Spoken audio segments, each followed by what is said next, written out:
여러분, 인생을 60년, 70년 살아오시면서 이런 생각 한 번쯤 안 해보셨습니까?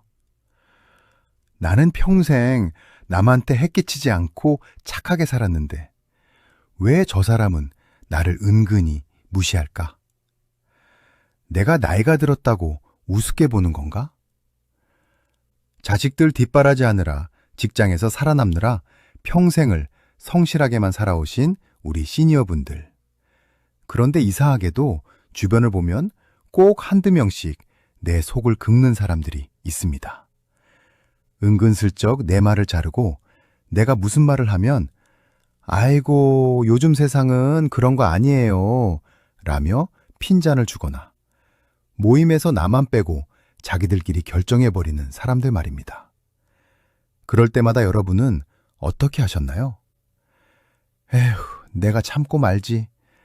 내가 더 잘해주면 언젠가는 알아주겠지 하며 넘기셨나요? 오늘 이 영상에서는 심리 전문가들의 분석을 바탕으로 여러분을 만만하게 보는 사람들을 단 한마디로 제압하고 인생 후반전을 당당하고 품격 있게 보내는 방법을 알려드리려고 합니다. 오늘 이 내용을 끝까지 들어주신다면 더 이상 남의 눈치를 보며 속상해하는 일은 없으실 겁니다. 본격적인 사연에 앞서 구독과 좋아요는 영상 제작을 하는데 큰 힘이 됩니다. 자, 이제 시작하겠습니다. 많은 분이 누군가에게 무시를 당하면 내가 뭘 잘못했나 하고 자신을 먼저 돌아봅니다. 심리 전문가들의 말에 따르면 무시당하는 사람들은 대체로 성실하고 착한 분들이 많다고 합니다.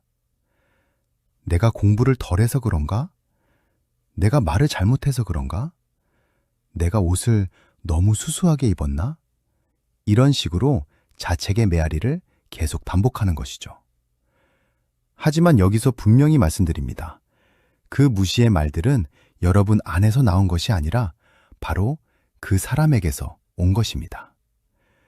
여러분의 거울이 깨진 것이 아니라 상대방이 여러분을 왜곡된 거울로 비추고 있는 것뿐입니다. 그렇다면 왜 그런 걸까요? 크게 두 가지 이유가 있습니다. 첫째, 당신이 너무 다정하기 때문입니다. 세상에는 다정하게 대해줘야 할 소중한 사람도 있지만 반대로 단호하게 대처해야 할 사람도 있습니다. 모든 사람에게 착하게 구는 것은 정답이 아닙니다.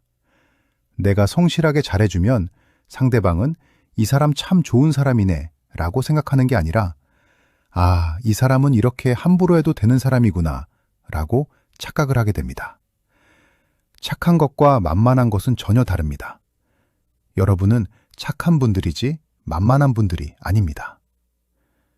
둘째, 상대방은 이미 당신을 공격하고 있는 것입니다. 무시는 단순한 실수가 아닙니다. 심리적으로 보면 이미 상대가 여러분을 향해 화살을 쏘고 있는 상태입니다. 그런데 여러분은 그 화살을 맞으면서도 내가 방패를 안 들고 있어서 미안해 라고 사과하고 있는 꼴입니다. 이제는 그 화살을 멈추게 해야 합니다. 더 이상 맞을 이유도 사과할 이유도 없습니다.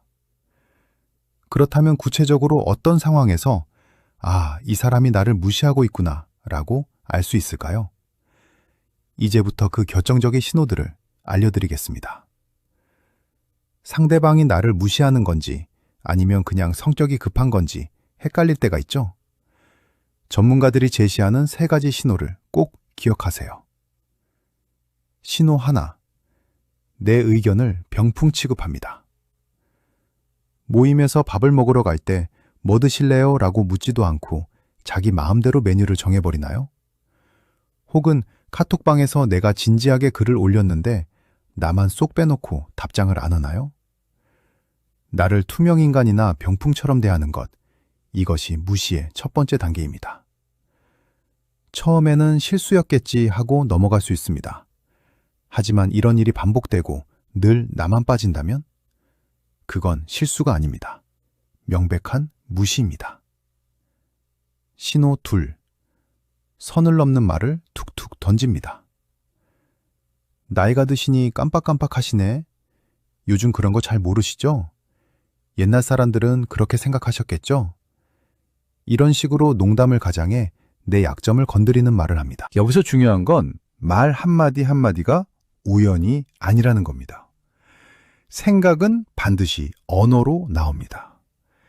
내 기분이 묘하게 나쁘다면 그건 상대방이 이미 선을 넘은 것입니다.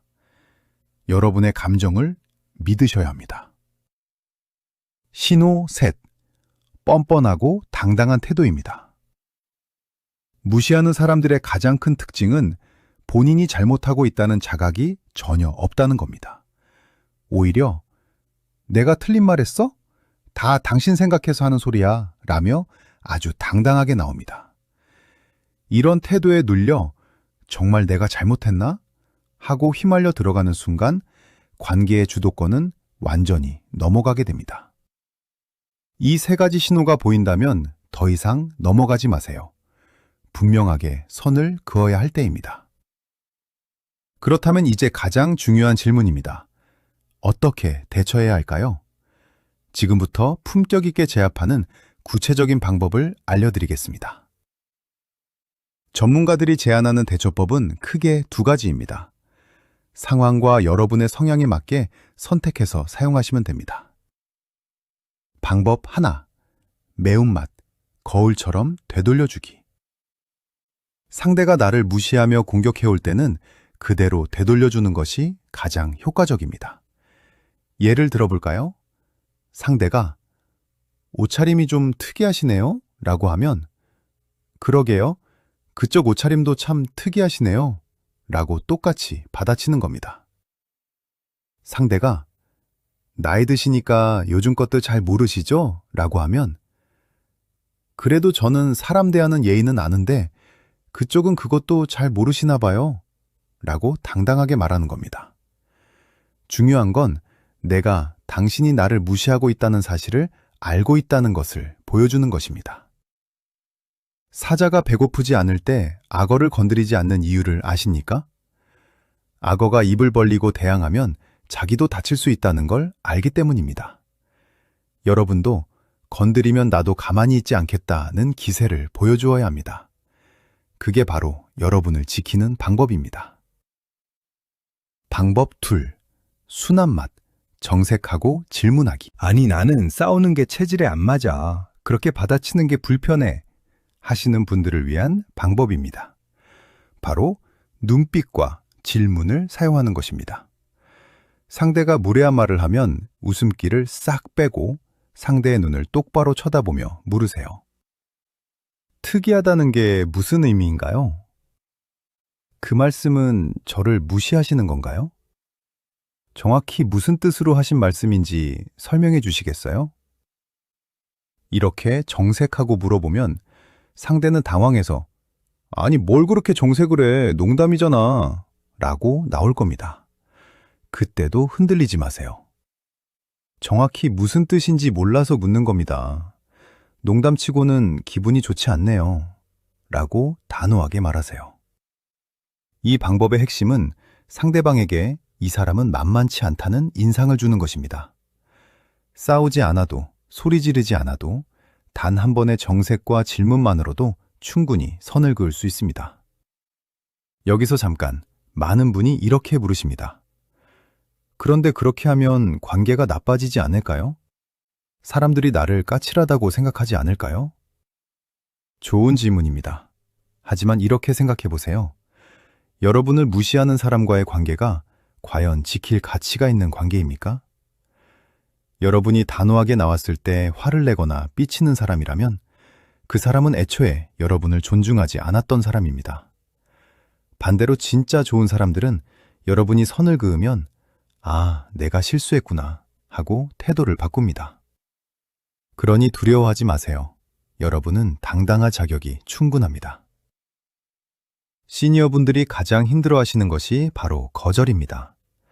평생을 하며 살아오셨기 때문이죠. 남의 부탁을 거절하면 내가 나쁜 사람이 된 것 같고 미안한 마음이 듭니다. 하지만 전문가들은 분명히 말합니다. 무례한 부탁을 들어주면 상대방은 고마워하는 게 아니라 여러분은 이용해도 되는 사람으로 낙인 찍는다고요. 거절할 때 가장 중요한 원칙은 이겁니다. 말을 길게 하지 마세요. 내가 이때는 이래서 안 되고 저때는 저래서 안 되고 이렇게 핑계를 대면 상대방은 그 핑계를 깨고 들어올 틈을 찾습니다. 아니 그럼 저녁 9시에 해주면 되겠네? 하는 식이죠. 이럴 때는 딱 한마디면 충분합니다. 죄송하지만 그건 좀 어려울 것 같습니다. 지금은 안 될 것 같습니다. 제가 그 부분은 도와드리기 힘들 것 같아요. 끝입니다. 더 이상의 설명도 핑계도 필요 없습니다. 이 한마디가 무례해 보일까봐 걱정되시나요? 전혀 그렇지 않습니다. 오히려 자기 주관이 뚜렷하고 스마트한 인상을 줍니다. 억지로 웃으며 들어주는 것보다 훨씬 더 존중 같습니다. 여러분의 시간과 에너지는 귀한 것입니다. 아무에게나 나눠줄 필요가 없습니다. 나를 아껴주는 사람에게는 10번, 20번이고 다정하게 대야 돼. 나를 이용하려는 사람에게는 단호하게 안 됩니다. 라고 말하세요. 여러분, 인생 60년을 넘게 달려오셨습니다. 어떤 분은 70, 80을 바라보고 계십니다. 이제는 남의 비위 맞추는 삶이 아니라 나를 존중하는 삶을 살 자격이 충분하십니다. 전문가들은 상담을 통해 많은 분이 이 모든 게 내 탓이라는 생각에서 벗어나기만 해도 큰 자유를 얻는다고 말합니다. 관계의 문을 모두에게 열어둘 필요는 없습니다. 나를 아껴주는 사람에게는 활짝 열되 나를 갉아먹는 사람에게는 단호하게 문을 닫으십시오. 오늘 배운 내용을 딱 한 번만이라도 실천해 보세요. 어려울 것 같습니다. 그 말은 무슨 뜻인가요? 처음엔 입이 안 떨어질 수도 있습니다. 하지만 한번 시작하면 여러분의 삶이 바뀝니다. 주변 사람들이 여러분을 대하는 공기가 달라질 것입니다. 여러분은 충분히 존중받을 가치가 있는 분들입니다. 오늘 이야기가 여러분의 당당한 인생 후반전에 작은 보탬이 되었기를 바랍니다. 긴 시간 들어주셔서 진심으로 감사합니다.